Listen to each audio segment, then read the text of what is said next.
because they found so many splits so far in this spring split against Obey, against Energy as well. Just doing a great job finding these games. And Valance Squad, they really need to be comfortable in terms, or sorry, confident in terms of not giving up too much in game number 2 here. When it comes down to Elevate here, I think what happens the majority of the time when they do find a win is Fails looks fantastic. In that last matchup, by no means do I think that Fails had a poor game. He just didn't do much. And when you're on the character like Ratatasker, it extends to characters like Thor and things like that. You're really looking to set the pace. You want to make that first gank or the second gank and the third, the fourth, the fifth, even if they don't wind up as kills. You want to keep the enemy on their toes and don't allow the opposition to really find their groove and then continue going like Valance Squad did. Elevate now are going to feature Hunbats in the jungle, a character that I think we've seen Fails do fantastic on, and I think this might be a nice swap. Didn't have really much presence out of the Ratatasker, so switching things up, taking the Hunbats for himself, taking that option away from Cherry was a great idea, and not going for the Fafnir this time for Valance Squad, picking up 2 Guardians though on the side of the Terra and the Sobek.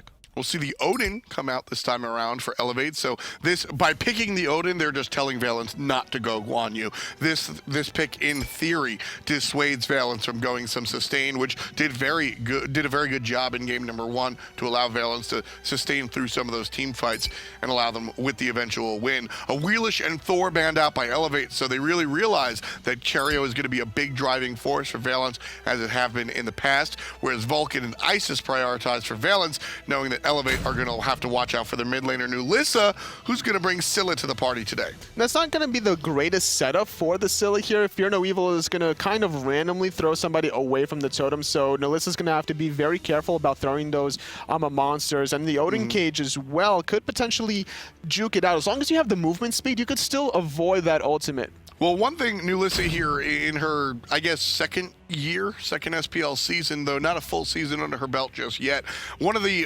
complaints or criticisms of her play has been God Pool, or lack thereof. The Vulcan, Isis, Zeus are all banned out, and Giannis is one of her only other go-to gods, or so it seems. The Scylla's locked in. We'll keep an eye on how that mid lane works out for Elevate, whereas Valance Squad have some interesting picks of their own. The Chang'e will make a surprise appearance, and that will likely be the mid lane choice, unless Lobster's going to throw us. Actually, who knows? I think I'm more used to seeing Neath on Lobster than Chang'e, but I agree. I don't know if Funball is going to bring the long lane. I wouldn't expect that either, but honestly, Chang'e's kind of a double-edged sword here for Valance Squad, because at first point, you're not going to be able to get out of that Odin Cage, but another way is you're going to avoid all those monsters. Having those immunity frames is very important. And the last pick for Elevate with this Ares for Dardes is going to synergize very well with Fails on the Hunbats, having the Fear No Evil. You're really trying to have one of these 2 gods engage first, force all the purification beads, and then the second one take full advantage of it. Cherio, still a man after my own heart. The Jungle Chang'e, something that I've loved for a long time. DJ Pernicus brought it out on the big stage at Worlds, actually, and it did relatively well. Eager wound up doing very strong in that match, although I think a lot of people can point to that VOD and say, hey, it wasn't DJ's reasoning that they won. But even still, this Chang'e jungle, in a world where we've had a Geb jungle, an Onher jungle, and a Chang'e jungle, and I've only spoken disparagingly about one, I need to sort of reference why. The Chang'e jungle brings a lot of obvious sustain from all the things that you know and love about Chang'e, but the ultimate is absolutely fantastic. Her ability to clear and provide early pressure is certainly there. You have a lot of damage on the side of Valance with these 2 hunters between Lobsters, Neath in the mid lane, Funballers, Medusa in the duo. You have great setup here for Cherio, having that ultimate. In these jungle encounters, not only is Cherio going to be setting people up with that waxing move, potentially finding multiple stuns, but Funballer on the Petrify as well. You have to be very cautious in any corridor if you're Elevate. I was actually a little bit worried that we might have seen a Jungle Sobek, and I'm not so thrilled about the application of Jungle Sobek. So I'm happy to see the Chang'e show up in the hands of Cherio. Big damage out of the Ares, which we haven't mentioned just yet. Dardes, one of his go-to characters, is this Ares. Just a ton of damage, looking for the burst and the big power coming out of Ares. But he severely lacks lane clear. With that said, Big Man Tings and Funball find themselves on the back foot. Dardas and Jermaine pushing that lane up very hard. The whole point of Dardas also playing this Ares is as he flames the wave, it's going to group up the wave backwards to allow Jermaine to throw out those astral arrows and clear it even further. Despite it not doing that much damage, it's all about the positioning of the wave, which is why Guan Yu works as well with the Taolu Assault. Look at the damage that Dardas is able to put on the opposition just with a couple of chains. The accuracy is going to be there. As we said, longtime Ares player here, Dardas.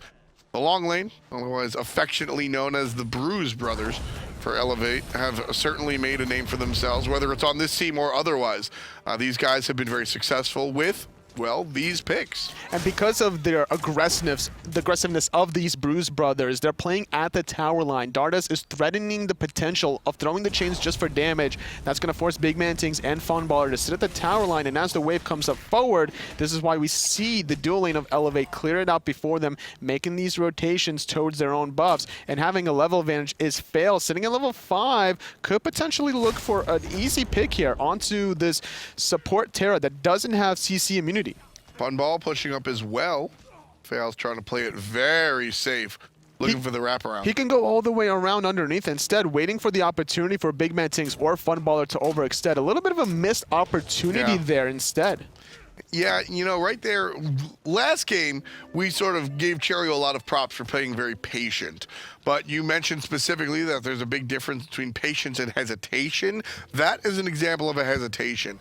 Fails could have gone in there, but opts to play it too safe, in my opinion. So instead, he'll just get some farm in the mid lane and go ahead back to base. Right-hand side. It's going to be started by Cherio and Lobster on these Fire Giant Elementals. Sitting on about a little bit of a lead for Elevator, 300 gold or so. Not too much to write home about the 3-minute mark. There's been no kills, no real objectives to talk about here. Both teams just kind of figuring things out, what they want to do. Funballer is trying to work on this Transcendence, and Jermaine getting off the slow with the Astral Strike. This is a point in time where you want to take advantage of the level 5 play and then look for a kill. The dash is down from Funballer. And he's trying to find the damage. Jermaine likely not to find a kill, but more importantly, pushing the Medusa under the tower one more time. Medusa is such a troublesome character in this day and age that any opportunity you have to deny her the slightest bit of experience or gold is certainly what you're going to be looking for. The Astral Arrows would have found more slows onto Funballer. Having to try to get back under the tower would have been more difficult, and the fact that the Purification Beads was picked up here for Funballer means that there's some solo kill potential for Jermaine once he goes into that ultimate. So certainly going to have to avoid some of that damage the hard way just by wiggling out of it. Valance have one game above Elevate right now, and they want to continue that trend, finding the 2-0, but here comes Dardas, trying his best to stop that. Looking for the flank, but instead gets spotted out at the last possible moment, and with his Ares not having Blink available either just yet or at all, he really couldn't just hard walk into lane, so had to toss the chain. Could have potentially looked for an ultimate onto both Lobster and Big Man Tings. Would have forced the beads from Lobster. Not only that, Big Man Tings would have definitely been pulled, and with Fails right around that corner, he could position his totem of the Fear No Evil right against the wall. But look at this flank.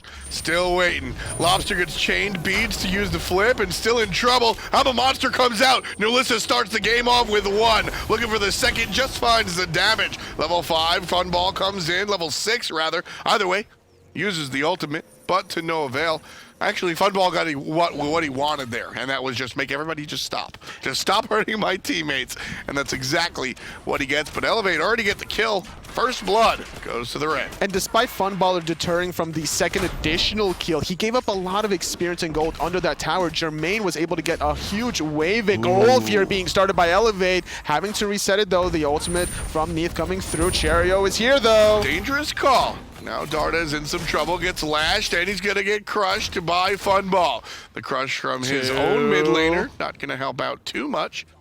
And that's going to be safe and sound for the target of Jermaine's snipes. Only 2 out of the 3 connected onto Cherio. Very bold and ambitious call from Elevate. And I like the idea and the mindset behind it as well, because Funballer had to commit to the left-hand side to pick up the lack of the wave that was committed under that tier 1 tower.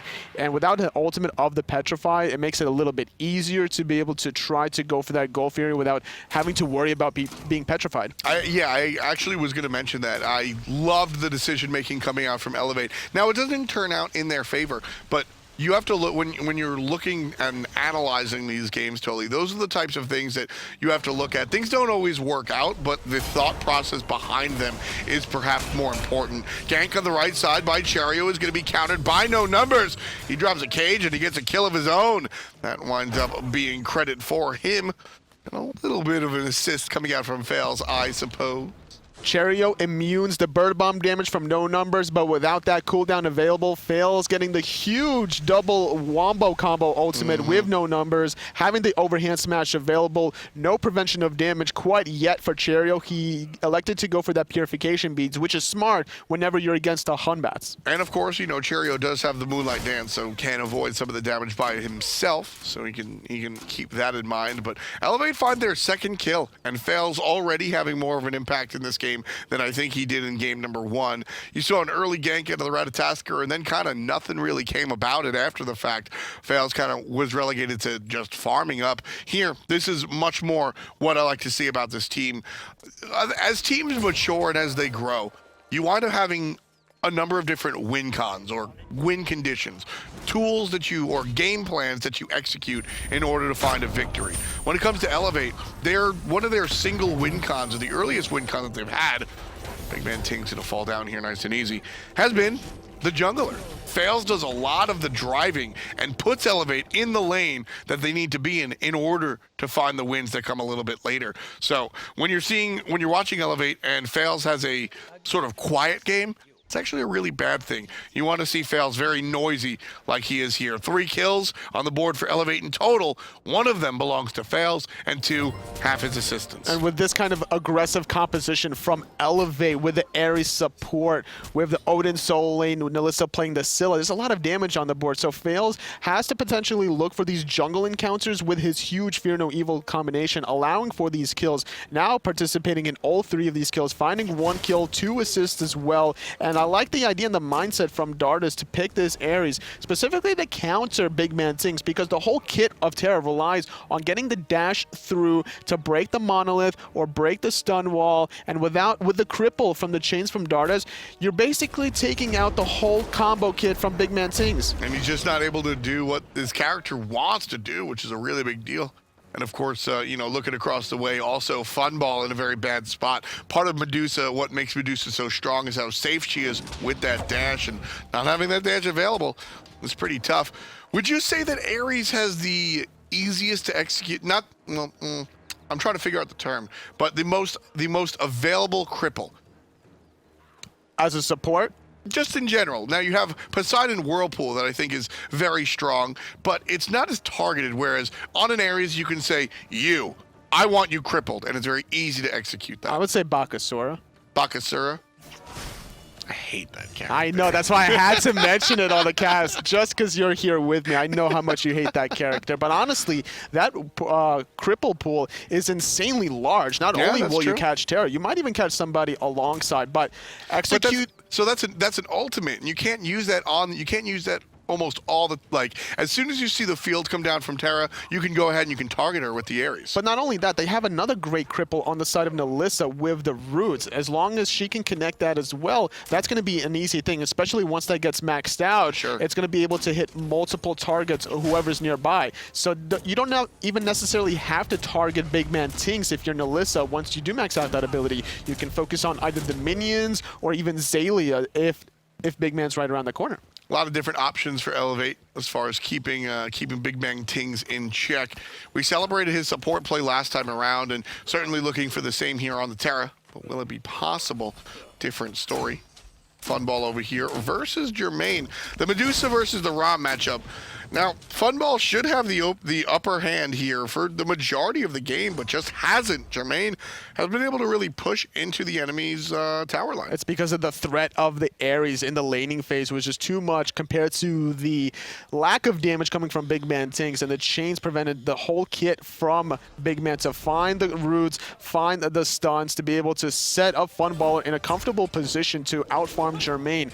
Now, Funballer and the Medusa is more of a mid-game kind of god. You have the the ability damage once you have that Transcendence finish, but Jermaine hit level 12 first, so he's doing a good job in terms of getting more experience, and he's a late game god playing the ROM, and this is favoring Elevate quite heavily, at least in this Hunter matchup. There's mid lane, Ulysses in trouble, pops her ultimate in response, but can't find the kill. Lobster then uses the ult onto the running away, fails, jumps in place, he is in trouble. Zelia, rotation out of the solo, and finds the kill on the jungler. It's 1-1 and 2 for Fails as he falls down for the first time this contest. Great timing from that kill onto Nalissa. Her purification beats were still on cooldown at that time, just now coming back. So that was a great pick. It also synergized to be able to pick off Fails, and without these two characters, this opens the door for the goal here for Valance Squad. And here, we're going to see it start. It's 5-on-3 right now. Elevate don't have the numbers here. No numbers, Jermaine and Dardas are local. Gold Fury down to 75%. Still continuing, not peeling off his Valance just yet. There comes the peel. The target's going to be no numbers to tanky Odin, but Dardas pops his ultimate. Shell is popped to help out. BMT is going to be pulled. Here comes the respawns. Nulissa's nice and healthy. Fails. He's on the back Harpies. Fails needs to join the party. Dardas gets the kill. Up in the sky. Cherio immunes one. Walks away from the second. Can't find the safety for the third. Jermaine gets the kill on the jungle. That's easy 2 picks, but no numbers is not done yet. He gets the shield damage, but he misplaces his jump. Either way, Funballers have to retreat. Tier 2 tower dive onto Lobster. Here comes Fails, finding the kill. Number 4 for Elevate during this encounter. Beautiful, just absolutely just beautiful play coming out. Oh my goodness, no numbers. He finds the blink and he gets the damage with the shield and walks away because he knows his teammates are going to clean up Funball. An item we haven't seen in quite a while is Stone of Gaia. No numbers baited Zelia with the pluck. He got immune. You can't get pulled. You can't get grabbed. You can't get knocked up. This baited Zelia out of position, and without the pluck available, everyone from Elevate turned onto this Sobek without his escape. Easy pick for Elevate to extend multiple picks afterwards. Valance right there, they just spent too long on that Gold Fury. There were two ideas. Either get the Gold Fury nice and quick, it's 5-on-3, or you go ahead, you start the Gold Fury, and then you wipe the other 3 members that are actually checking you out. The problem for Valance was the fact that they just didn't make that decision. They just stayed on the Gold Fury, and then they targeted some players, and then they went back to they just kind of sat there and tried to make too many decisions instead of making a single one. And what that allowed to happen was Nulissa and Fails, who were dead, which is why it was a 5-on-3, they respawned. And now all of a sudden, the 5-on-5, Dardas is grabbing your guaranteed support, and the rest, well, you guys watch the team fight. There's a very small window to take advantage of. Whenever you find a pick around level 10 to 12, it's about a 20-second window. Now, the fact of the matter was those oracles spawned at the same time as the Gold Fury was being attempted, so it actually delayed Valance Squad just a little bit from securing that objective. But either way, Elevate getting the better end of things now, extending their lead to 4,000, heading into the 15-minute mark. And here's what you want to look at when, again, the delicate balancing of a team composition. Lobster in the mid lane on this Neath means that by picking a hunter like Neath, you're negating or you're losing a lot of what a mage brings to the party, and that's AoE team fight presence by way of damage. The ultimate comes out and it'll force Elevate off the portal demon. But effectively, Valance right there, if that's a Zeus, Ra, hell, Raijin, right? That could be virtually any mage. Valance picks up not only the objective, but that team fight clean and clear. Funball is the only AoE team fight damage that Valance has outside of Cherio's ultimate. So really what it comes down to is that this Neath pick is not an issue. It's not a bad choice, but you have to be aware of where your strengths and weaknesses lie when you pick a composition like this. The execution from Valance Squad has to be almost near perfect to be able to find the kills. Now, like you mentioned, not only does the Petrify from Funball has to be perfect, the Wax and Moon from Cherio has to connect as well in order for them to get the advantage in these jungle encounters. But so far, we saw earlier on the left-hand side, Cherio actually missed that ultimate due to a great back roll from Jermaine. Cherio's going to get locked up right now. No numbers is the jailer. He's going to use a sanctuary to save him for the moment, and a quick dance. Cherio finds the ult, stunning 2. Cage comes down. Cherio is safe and sound, 80% HP. Nulissa, kind of hurt, uses the ultimate over the wall. Not going to find much of anybody, and a beautiful just moment for Cherio. Used all of his tools, got out of jail, and now him and his team push up on the tier 1 tower. Jermaine, nice purification beats, avoiding the pull from Azalea. It's going to start sieging that tier 1 tower. Trying to hold it though. No numbers jumping over the side in the sky is Jermaine. Finds 2, looking for the 3rd, connects onto it, and that's going to be the first pick, taking away sustain. Odin is just playing out of his mind this game, totally. Funball, however, cuts him short right quick. The Petrify is in trouble, and off of an ultimate from Funball, Valance want to turn it around, but they just can't. Elevate have too much of a tanky defensive presence here in the mid lane, and we're going to see them without the voice crack. Without that Petrify, Azalea was guaranteed dead. The chains were coming from Dardas. Without the pluck available to escape, that was going to be a dead Sobek. And I like the idea also that Azalea has, picking up the Phantom to try to get away from No Numbers' ultimate. That right there, I mean, Elevate looks so strong here. This team has week in, week out, just improved. It's a pleasure to watch these guys win or lose, and seeing them find a victory, or at least in the driver's seat. There's a lot of Smite to be played. Only 17 minutes in here, and definitely pre-spoke. But Elevate right now with a 5,000, 4,000 gold lead, Toli. This is a treat.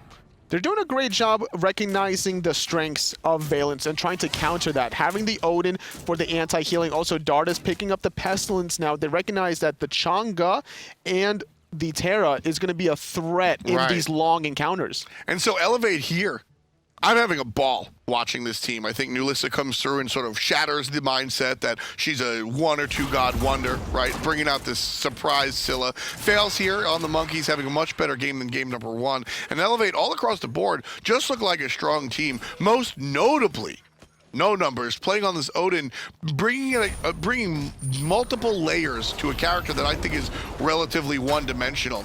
But what does Elevate need to work on? Why is this only a 4,000, 5,000 gold game as Jermaine takes out Lobster by himself on the left side? What does Elevate need to improve on even still?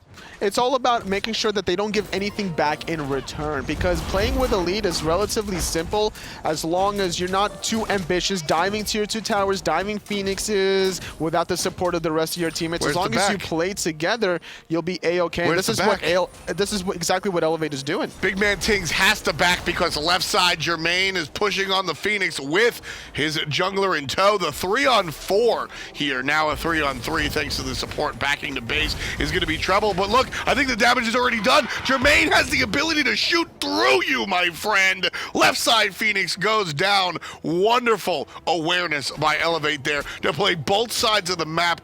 Taking a page out of Eager's book from North America. Jermaine and Fails took the bluff. There was no actual threat from the Phoenix originally after the kill onto Funballer, but because of the fact that they stayed, that was a guaranteed Phoenix. Everybody from Valance Squad wanted to get this Portal Demon instead. Oh, Nulissa with the cheeky play, almost snatching away the Portal Demon, but goes the way of Valance anyway. But like you said, Phoenix, Portal Demon, professional Smite analyst, which do you think is better to have? Oh, I don't know. I guess the Firebird, you get bigger lane minion thingies that just go down and then they go pew pew Kachu. I think that's the case. It's Cuckoo Kachu, if you will. But there's no Cuckoo Khan in this matchup, so either way, you're off the mark. Elevate on the mark, just shy of 20 minutes, 13 kills, and Elevate own 9 of them. Teams, it's going to be a 51 to 43,000 gold game, and Elevate certainly on the top side, 8,700 specifically in the lead, Anatoly. And right now, they're looking to make their next choice. Is it Fire Giant, or is the Portal too much of a threat? It's definitely going to be the Fire Giant. You mentioned before, what does Elevate need to do to start winning these games? And this is the prime example. If they play like this and finding people out of position, such as Funballer, and getting these objectives one after another without any sort of true contention, this is what's making them a top-tier team, finding a split against Lion Guard, finding a split against Dignitas and Obey Alliance. Yeah, I think, Lion Guard is one thing, but finding the splits against Obey, who just found 2 wins today, and then, of course, the other teams that they find the split against, Elevate have shown that, look, they can dance, they're ready to learn. They might not be top of the class just yet, but they're certainly moving on up. Absolutely. Elevate in the driver's seat currently. Almost 10,000 in the lead. Fire Giant was not started by them. They want to play it relatively safe here. They want to make sure that they get these mid towers before any sort of shenanigans happen in the Fire Giant jungle. Here comes No Numbers. He's dealing with Zelia, just throwing basics. Nice stun coming out from Cherio, but Cherio gets punished. He's low. Fear to Weevil fails, and down comes the prison. Beautiful ultimate coming out from No Numbers. That's going to help out Nulissa, who deals the damage and fails. Gets the kill onto Cherio. Not done yet. The chains come out, and Dardes gets the kill on a fun ball. Very low is going to be the back flipper, but right over the top comes Nulissa, finding her third kill. Everybody eating here, and Elevate are feasting. Tier 1 tower going to go down. Tier 2 tower, that's next on the menu. And it's going to be 2,000 gold for the cleanup of the towers, even more for the team fight. Big Man Tings has to defend his Phoenix. I mean, Elevate right now, they're going to push for the Firebird. There's a problem for Big Man Tings is he either defends middle Phoenix or he defends the left side lane that has an exposed Phoenix. Having that fire wave under your Titan is not something you really want to deal with. It's going to do too much damage to your last remaining structure of the game. And I like that. I like that decision. Look, Big Man Tings, it's 1 versus 5. Listen, there's no valor, there's no honor in taking that 1v5 and trying to defend the Phoenix. It's not like a Fire Giant where you can oopsie daisy steal it and then look for a comeback. Right there, man, just do exactly what you're doing. There's nothing else that Big Man Tings can do to alter that situation. Elevate have a clear-cut advantage in terms of their game plan of what they want to execute. They recognize the threats between the sustain from Cherio and Big Man Tings. So what do you do against sustain? You just make the team fights short, simple, and to the point. They're going all in as Elevate. They're finding the picks, and without the sustain options from Cherio and Big Man Tings, there's nothing else that Valance Squad can really do compared to the last game when they had the Guan Yu on Zelia that was making such a huge impact. So one of the things that I'm noticing out of No Numbers here, relatively new member of the SPL, I want to stress, as his team looks at Fire Giant and inevitably takes it uncontested because Valance has to deal with the firemen that are coming into their base. No Numbers is not only separating his Raven Shield and his jump, which I think is very important, but what else is this Odin player doing to make a relatively simple character seem multifaceted? Well, honestly, I think the play of the game started with the Stone of Gaia pickup. Honestly, just in the store. Yeah, because from that point on, he prevented the pluck, which allowed the Gold Fury. Like, it was a spiral effect for Elevate. This is not a very common pickup this time around. Normally, you would still see this kind of a matchup: Warrior versus Guardian. The Warrior goes Stone of Gaia. He gets the magical protection, but we stopped seeing this so often because of the magical protection stripping away from it. However, having the health, having the HP 5 and the MP 5, you're having a lot of sustain for your Warrior. And on top of that, you're preventing a very important crowd control effect on Zelia Sobek. It's just very fun watching what No Numbers has been able to do, and this type of, whether you want to call it creativity or just, you know, attention to detail, this is what No Numbers has been doing from the get-go, honestly, since being able to watch him start on some of the lower end teams. You mentioned how Elevate want to start team fights and end them right away. There's 3 blinks to watch as soon as Elevate leave combat. Here comes the frenzy, and then watch. Everybody on the backside is playing it safe. No Numbers jumps in, blink in from fails. That's the first blink of the team fight, and that's going to be continued on. The Phoenix is still relatively healthy. Fails gets the first kill, and there's Funball to answer back, but Jermaine, he hits 1, and that's going to be it.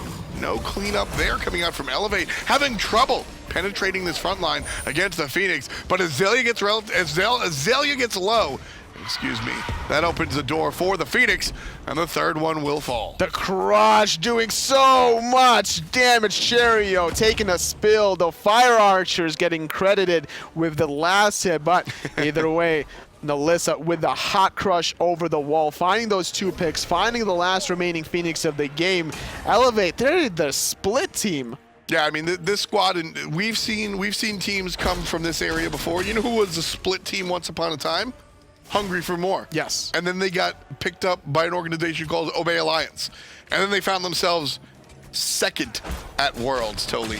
Could that be the story of Elevate? I don't know. I'm not getting that far ahead of myself. But when you look at this roster, Dardes, Jermaine, Nulissa, Fails, maybe not no numbers. Those four guys, Fails, Nulissa, Dardas, and Jermaine, I think every one of those characters, people have sat at home watching them play on their respective teams and gone, that guy's going to be special someday. That person, that player, whether it's Nulissa, Fails, Dardas, or Jermaine, every one of these four players have had somebody say, you know, in the right situation, this player is going to be something really dope. No numbers is relatively new, so I don't think he's had that experience for players to really mention that. Although a couple of our commentators here have watched his lower end games and wound up saying that. Elevate now find themselves all in one unit. Totally, this might be the team that finds themselves, maybe not this year, but there's a lot of SMITE. And Elevate, I think, can certainly be one of the stronger teams. Absolutely. No Numbers was my player spotlight from the last week during his split against Dignitas and Obey, playing the Odin very effectively, playing the Hercules as well. He's doing a great job of mixing things up. You know, every now and then he'll play the Bologna as well. He'll do a very damage-oriented build, but this time playing the Odin, going for a very defensive mindset, also going for this Brawler speed stick, diving into the back, caging out Cherio, deleted! Just destroyed, and that was pre-frenzy. Dardas' turn, ults out everybody, and now it's Fails' turn. Fear no evil, well, it kind of misses, but that certainly doesn't. No Numbers takes out Funball. Jermaine takes to the sky. Lobster's in trouble as well, and the Titan is going to be the target. Dardas makes use of the red buff, and he'll get a kill himself. 3-1 and 10 for the French support. 17. Not done just yet. There's one more 18. shot. Dardas gets his 4th kill. There it is. And the Titan going to be the 19. target. Finally, Elevate win 19-5, just shy of a half hour. Great performance by Elevate, taking a loss in the first.